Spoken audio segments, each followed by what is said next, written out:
discuss how to customize a PXE profile. So I'm going to skip over the things that aren't as important so that we get to the stuff that really matters. So device list, not super important. If you're erasing servers, under program settings, you've got two options here. Support CISS, HP CISS physical devices.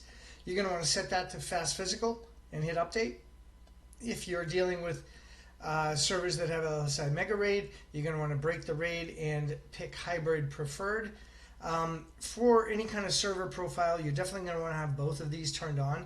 That way it won't matter which is which or which is needed. Both of them will be in play should either be supported. Over here we've got database injection. So this is the database configuration tab here. If you have already created a database configuration profile, it will be in here, and all you do is select it, turn it on, and hit the update button. Over here we've got disable PUIS. This is only really useful if you've got drives that are power up and standby. So probably not going to be something we have to worry about here. System ID type. When the system boots up, the default is serial number. If you have this off, then we just use serial number. If you want to override that, you can override that with the asset tag, the location name, the Windows name. But in general, serial number is usually the preferred way to go, or asset tag. User-defined fields, that's created right here. So user-defined fields would be things like job number, PO number, customer name, whatever. Any kind of fields that we would normally not gather, asset tag that you want in your data. So here I would simply select the template that I created using, again, this button here, and then turn it on and hit update.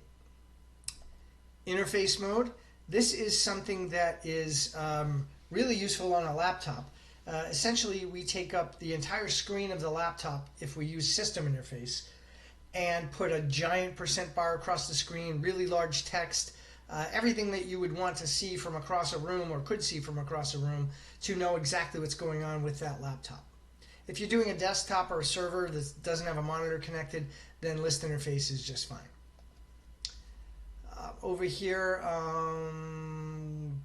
the rest of this wouldn't matter unless you're PXE booting a system you're going to use as an erasure station. You'll want to turn this feature on because that will behave differently than if it was a laptop. So if you're really just erasing drives in a server and booting it up over and over again, then you don't want it to be treated like an asset that you're reselling when it's really just the drives being processed that are important. So make sure you turn that on. We will continue this video in the next series.